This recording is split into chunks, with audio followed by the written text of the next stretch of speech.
Argentino fue inducido a una propuesta que arruinaría su vida y carrera. Todo por culpa de dos individuos nacidos en el país vecino, con bandera verde y amarilla. Su destino final sería la guerra en Ucrania, donde enfrentaría fuerzas especiales disparando RPGs contra sus posiciones. Allí vería a personas de otras nacionalidades sufriendo el mismo destino, siendo perseguidas por drones o arrastrándose junto a los cadáveres de sus compañeros.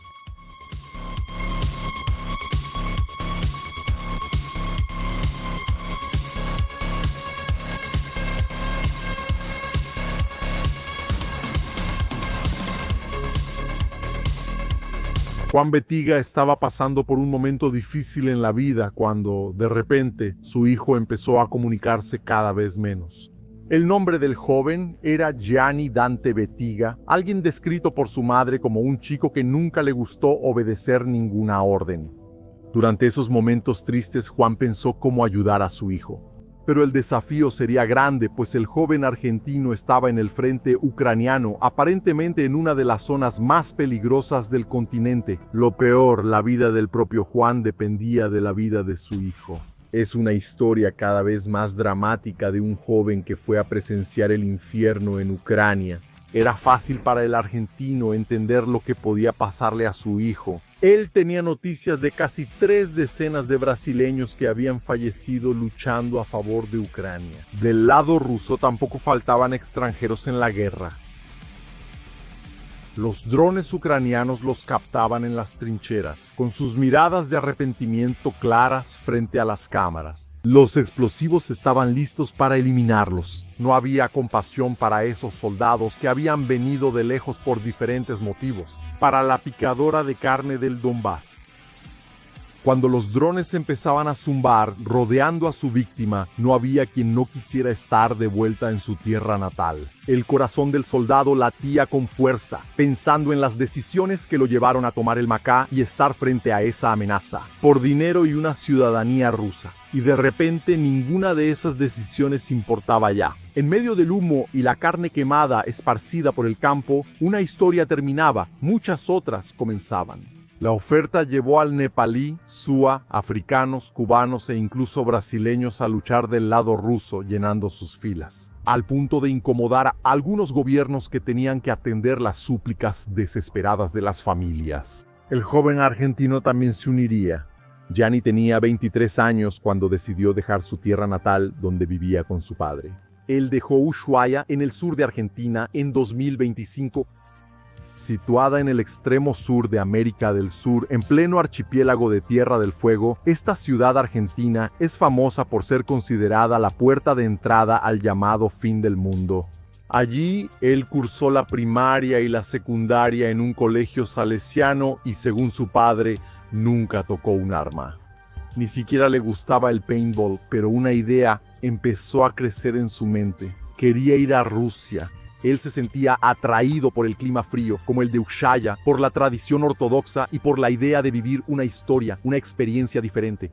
Llegó a Rusia en febrero de 2025 con una visa de estudiante que vencería solo al final del año. Su viaje de estudios lo llevó hasta Ekaterimburgo. Con aproximadamente 1.4 millones de habitantes, Ekaterimburgo figura como la cuarta ciudad más poblada de Rusia, quedando detrás solo de Moscú, San Petersburgo y Novosibirsk. El municipio ganó notoriedad histórica por haber sido el escenario de la muerte de la familia Romanov, ejecutada en la antigua casa Ipatiev durante la Guerra Civil Rusa.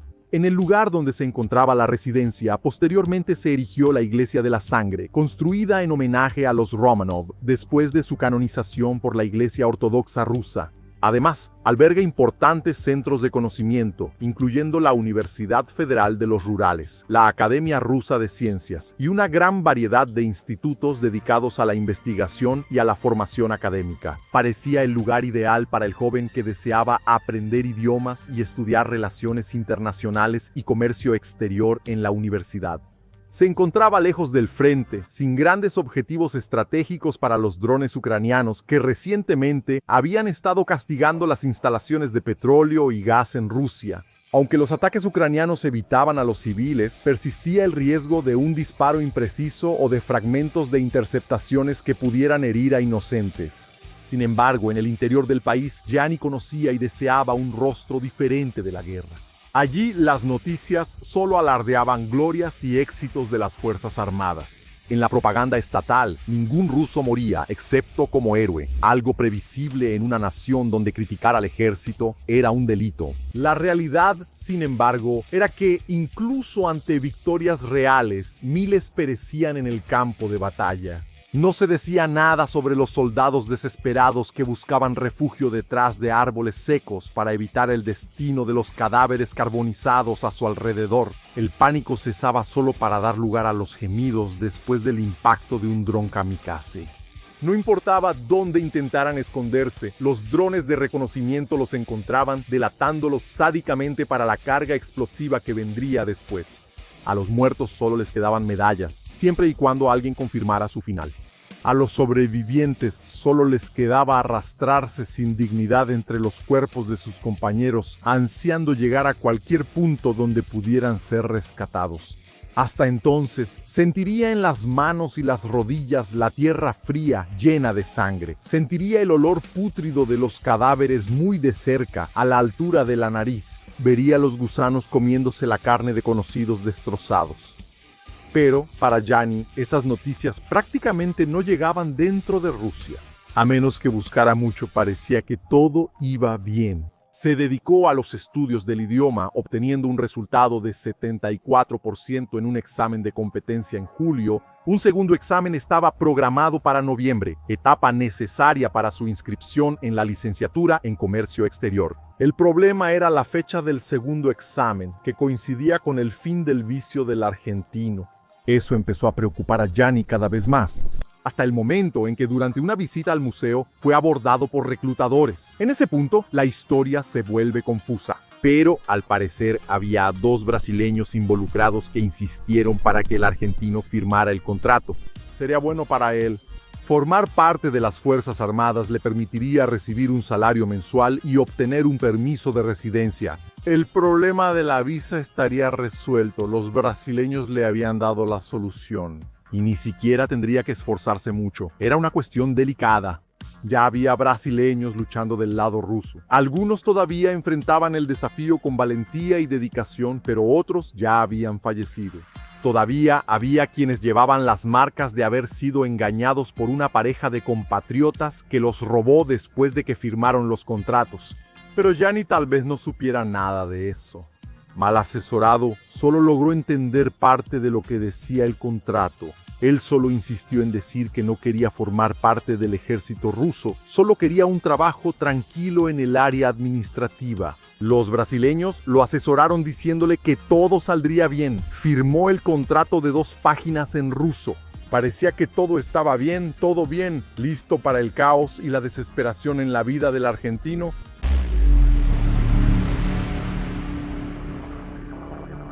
En poco tiempo, Gianni ya estaba entrenando en Moscú. Era la primera vez que empuñaba armas. No se atrevió a contarle a su familia lo que estaba pasando y los mensajes se volvieron cada vez más escasos. Allí conoció a personas de otras nacionalidades y poco a poco empezó a comprender que ese entrenamiento con fusiles no era para un puesto administrativo. Fueron 2 semanas conviviendo con sudafricanos, senegaleses, indios y cubanos. Eran todos extranjeros que habían terminado allí, algunos sabiendo que iban a luchar, otros repitiendo la misma historia de Gianni. Tal vez los cubanos no pudieran alegar lo mismo que el argentino, o al menos no todos. De acuerdo con el Departamento Interno del Departamento de Estado de los Estados Unidos, compartido con la agencia Reuters, se estimaba que hasta 5,000 combatientes cubanos estaban luchando en la invasión de Ucrania, al lado de Rusia. El documento afirmaba que el país caribeño sería, justo después de Corea del Norte, el mayor proveedor de tropas extranjeras para la ofensiva rusa. Con un contingente estimado entre 1,000 y 5,000 hombres, incluso había acusaciones de que el gobierno cubano tenía conocimiento de esto y que, así como exportaba médicos, también exportaba soldados. De cualquier modo, la motivación central era, sin duda, financiera. Documentos filtrados indicaban que un cubano podría multiplicar su ingreso de forma exorbitante, casi un 18.600%, saltando de un salario anual de cerca de $160 a algo cercano a $30.000. Gianni dejó el entrenamiento después de 2 semanas. En la tercera, con un AK-47 en las manos, ya estaba en la línea de frente en algún lugar de Donetsk. Todavía no había hablado con sus padres sobre el asunto, pero ellos ya sospechaban que había algo muy malo. Las videollamadas habían cesado, los mensajes ya no se recibían de inmediato. Más tarde, él mencionaría el 57 o batallón, lo que tal vez se refería a la 57A Brigada Independiente de Fusileros Motorizados de la Guardia. Esa unidad combatía en 2 frentes en Ucrania. Una de ellas era en el sur, donde sus drones perseguían a soldados ucranianos en el eje de Velika-Novosilka. Tras la caída de Vuhledar, en noviembre de 2024, los rusos mantenían una línea de avance constante, aunque nada fácil. Sus blindados intentaban llegar a las aldeas bajo fuego de artillería ucraniana. Los drones descendían buscando los transportes, mientras los soldados se apretaban y rezaban en varios idiomas para que nada los alcanzara. Había quienes estaban ahí pensando que solo cavarían trincheras, pero ahora enfrentaban la posibilidad de que un dron les abriera un agujero en el cuerpo. Desembarcaban y se dispersaban entre las casas destruidas, cumpliendo órdenes de limpiar el territorio. Lo mismo pasaba en las filas de árboles. Un blindado necesitaba cruzar el campo, aprovechando la distracción de los pilotos de drones ucranianos. Los disparos del cañón del BMP azotaron los árboles, dejando a los ucranianos vulnerables, sin capacidad de atacar al enemigo que se acercaba peligrosamente. Cada disparo del blindado detonó cerca de la trinchera. Los defensores se encogieron, tratando de escapar de las explosiones y de los escombros. Cuando el vehículo se detuvo, los rusos saltaron y se internaron rápidamente en el bosque con los rifles listos. Mientras seguía el fuego de supresión, el transporte se retiró y el combate continuó. Las incursiones de la Brigada 57 se volvieron cada vez más frecuentes en esa región, aprovechando la escasez de infantería ucraniana. No siempre había drones en el cielo para proteger a los defensores. Así, los rusos se infiltraron cada vez más en el bosque. Sus rifles dispararon contra las trincheras, sabiendo que, muchas veces, tendrían que luchar contra 3 o 4 defensores en cada posición. El riesgo del ataque era alto, pero al notar pocos drones en el aire,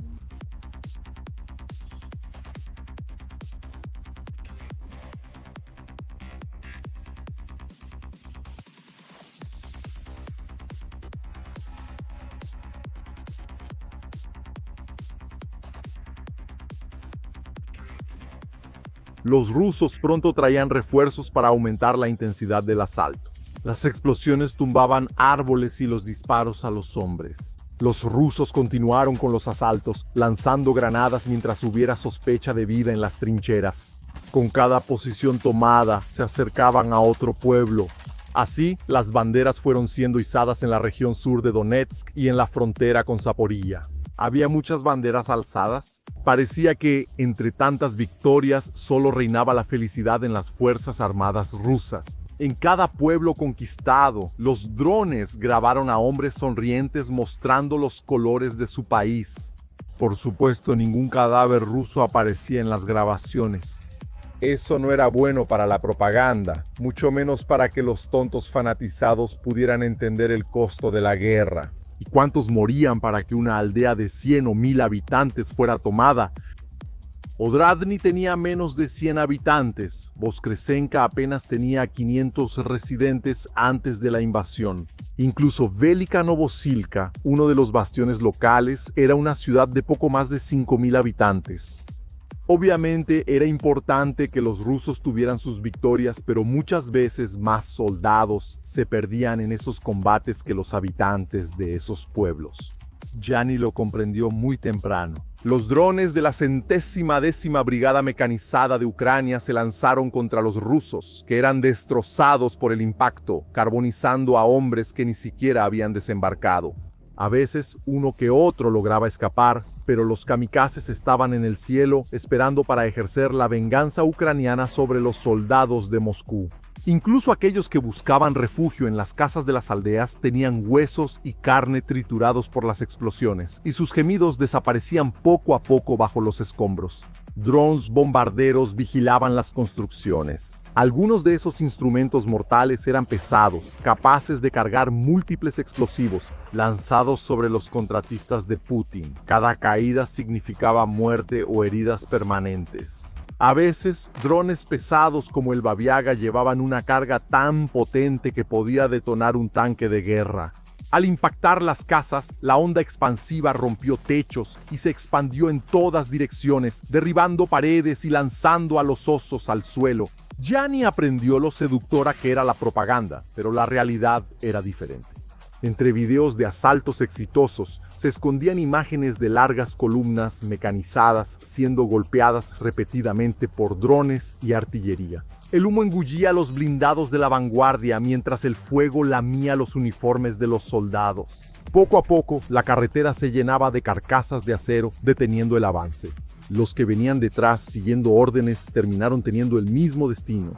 Lo que la propaganda rusa descartaba, la ucraniana lo aprovechaba. Soldados desesperados sentían el calor de la detonación, siendo lanzados por los aires hasta aterrizar con miembros pegados al cuerpo solo por hilos de músculo y huesos fracturados. La aviación ucraniana no tenía ni una fracción del poderío de sus aviones. Aún así lograban llevar bombas hasta las posiciones de la 57ª Brigada. Soldados fueron volados en trincheras recién conquistadas, sin tiempo para celebrar el avance. En medio de todo eso estaba Gianni, escribiéndole a su padre con palabras llenas de miedo.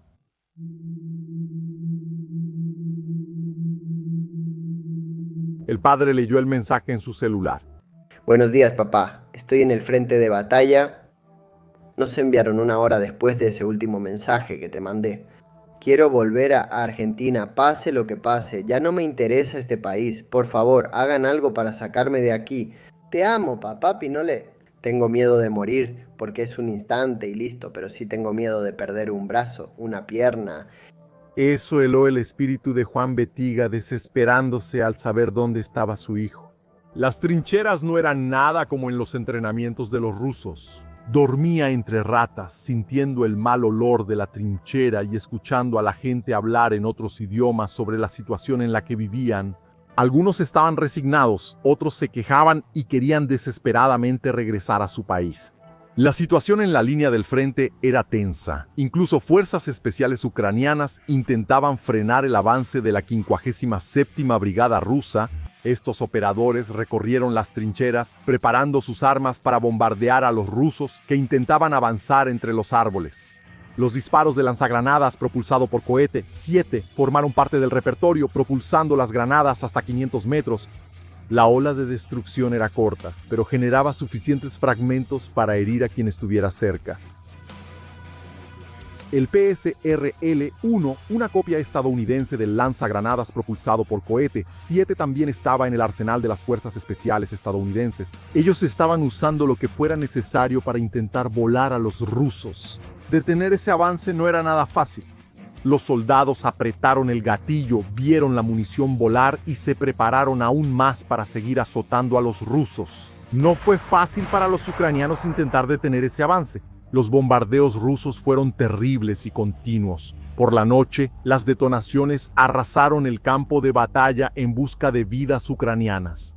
El escenario quedó en escombros mientras avanzaba la Brigada 57. Fueron rápidos, sin preocuparse por el costo. En cadáveres por el camino, sus drones lanzaron granadas en los bosques donde los defensores se escondían. Quien no murió se retiró. Había poca infantería para mantener la resistencia en esos lugares ante ataques tan brutales. Las columnas de humo se levantaron entre los árboles, dejando la vegetación destruida y derribando troncos que cubrían cadáveres y hombres heridos. Los cohetes de los lanzadores múltiples con rejilla cayeron con poca precisión. Pero cada impacto fue una explosión que, si no sirvió para matar, sacudió el ánimo de los pocos hombres que defendían la línea de árboles. Los pequeños pájaros rusos también volaron sobre los campos para cazar soldados. Fue un ataque individualizado, prácticamente guiado, como si el nombre del objetivo estuviera escrito en el libro de los muertos. Tantas detonaciones alejaron las defensas, obligando a parte de las tropas ucranianas a retirarse de esas posiciones, cediendo cada vez más espacio a los rusos. Gianni pasó sus momentos libres viendo películas de guerra que le enviaba su padre. Su mente estaba inmersa en el horror y hasta en los momentos de calma eso era lo que lo atraía. Pero no era porque se estuviera enamorando de la gloria de la guerra, era más bien como una herida en su mente que insistía en rascar y no dejar cicatrizar. En esa época él envió un mensaje para el Papá,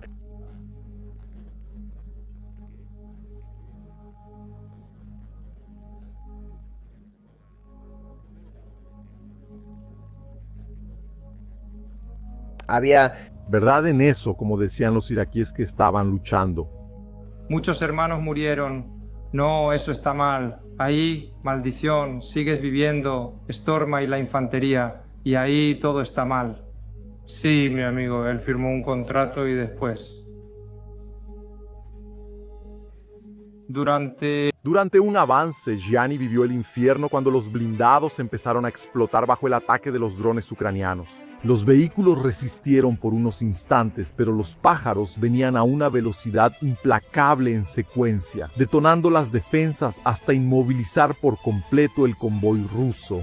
En esos asaltos, los rusos utilizaban todo tipo de vehículos, incluyendo motos, un intento de saturar el número de objetivos y permitir que algunos escaparan. Los menos afortunados se encontraban con los kamikazes en medio de la embestida, siendo arrojados violentamente por la suma de la velocidad de la moto, con el golpe fulminante de la detonación. Los blindados que quedaron aún intentaron moverse, pero lo que los drones no destruyeron fue detenido por las minas antitanque. Tras el ataque, Gianni tuvo que esconderse dentro de una de las carrocerías destruidas. Tuvo suerte de que el bombardeo cesara. Normalmente los ucranianos cazaban a cada sobreviviente que intentaba ocultarse. Drones bombarderos barrían el campo de batalla, buscando a hombres desesperados después del ataque fallido. Las explosiones dentro de un blindado aumentaban exponencialmente la letalidad y los operadores de drones lo sabían. El explosivo tenía que pasar por una rendija. Allí dentro la onda de choque era contenida por el metal, concentrando toda la energía en la frágil carne humana. La presión estrujaba, aplastaba órganos, retorcía huesos. Las esquirlas rebotaban, perforando el cuerpo múltiples veces. El soldado sobrevivía solo por instantes, con la conmoción nublando sus pensamientos, mientras la sangre goteaba, marcando sus últimos momentos como un reloj de arena en manos de la parca. A veces, era difícil lanzar una granada por las aberturas, pero cuando un dron kamikaze lograba volar con precisión quirúrgica dentro del vehículo, la explosión convertía el BMP en una tumba de humo. Al final de 6 horas de ataque, el escuadrón de Gianni logró escapar hacia los árboles cercanos, donde esperaron en la oscuridad a ser rescatados. Los días de lucha del argentino fueron brutales, una época de puro sufrimiento. Aunque Gianni no dejaba claro dónde estaba, él alertó sobre las dificultades. Y como los avances de su grupo eran arduos, tal vez existía la posibilidad de que estuviera combatiendo en otro sector. Había miembros de la 57ª Brigada de Fusileros Motorizados cerca de Pokrovsk. Aunque menos probable, los combates en esa región eran igualmente intensos, con registros de extranjeros intentando sobrevivir a las oleadas de ataques contra la ciudad. De cualquier manera, incluso cuando el argentino intentó desistir, los rusos negaron su salida hasta que terminara el contrato. El padre enfrentaba sus propias luchas por su vida y la de su hijo. Juan Betiga, el padre de Gianni, fue diagnosticado con cáncer de hígado en etapa 1. En un acto de sacrificio paterno, tomó la decisión de posponer su propio tratamiento para concentrar todas sus energías en traer a su hijo de vuelta a casa. La situación era aún más crítica por el hecho de que Gianni era 100% compatible para donación de órganos o sangre, haciendo que su presencia en Argentina no fuera solo un deseo emocional, sino una posible necesidad para la supervivencia de su padre.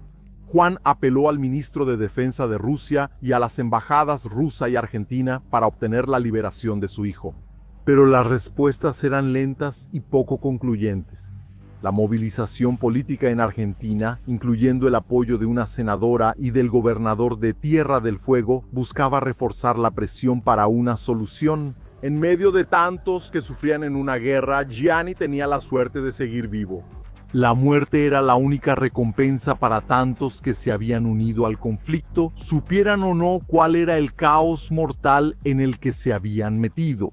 La guerra juega con los sueños y ambiciones del ser humano e ignora las excusas y súplicas cuando las bombas empiezan a caer, prefiriendo escuchar la sinfonía de detonaciones y últimas oraciones.